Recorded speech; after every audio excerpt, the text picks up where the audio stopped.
አላህ ማለት እናንተ ዘንድ በጣም የደከማችሁለትና የለፋችሁለት ሀብት ንብረታችሁ ድንገት ጠፍቶባችሁ ከብዙ ፍለጋ በኋላ ስታገኙት ከሚኖራችሁ ደስታ በላይ አላህ አንድ ባሪያው ወደሱ ሲመለስ ከናንተ ደስታ በላይ ይደሰታል።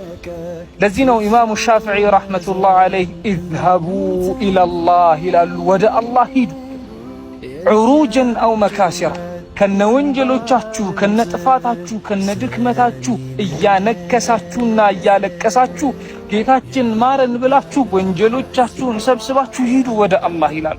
አላህ ማለት የወንጀሎቻችሁን ብዛት ቆጥሮ የማይጸየፋችሁ ከደጄ ለዘመናት ርቃችኋል ብሎ ያልረሳችሁ ጌታ አላህ ነውና ከነወንጀሎቻችሁ ሳታፍሩ ሳትሸማቀቁ ሂዱ ይላሉ ኢማሙ ሻፊዒ ረሕመቱላህ ዐለይህ።